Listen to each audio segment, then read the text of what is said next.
Now, the U.S. Senate took a crucial step towards passing a landmark legislation. The bill aims to provide federal protections for same-sex marriages in the United States, and the move was prompted by concerns that a more conservative Supreme Court could reverse a 2015 decision that made it legal nationwide.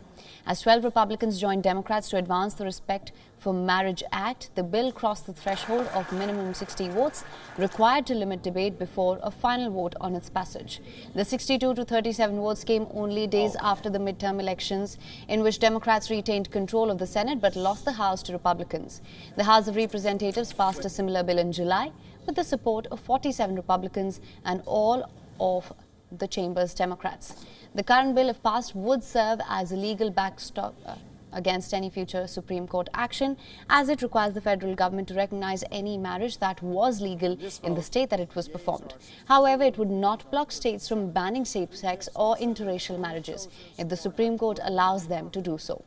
After Wednesday's crucial advance, the bill still needs to win passage in the Senate. The Senate will then return it back to the House, which must clear it and send it to President Joe Biden for his signature. But the legislation for now has overcome the biggest obstacle to its enactment, the 60-vote threshold in the 50-50 Senate. In June this year, the U.S. Supreme Court overturned federal protections for abortion. One of the judges caused alarm by writing in his concurring opinion that the court should consider overturning other precedents protecting individual freedoms, including the 2015 ruling legalizing gay marriage. Speaking before Wednesday's vote, Republican Senator Tom Tillis, a key negotiator, called the bill a good compromise. Same-sex couples will continue to have the right to get married, now without the fear of government intervention.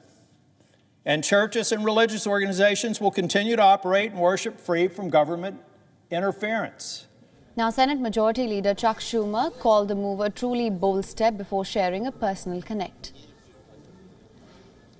But today, the Senate is taking a truly bold step forward in the march towards greater justice, greater equality, by advancing the Respect for Marriage Act.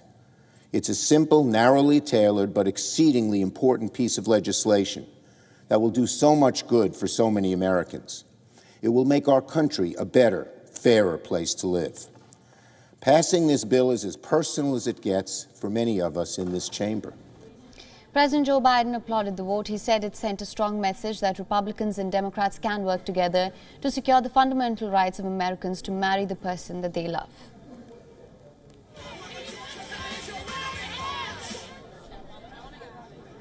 WION is now available in your country. Download the app now. Get all the news on the move.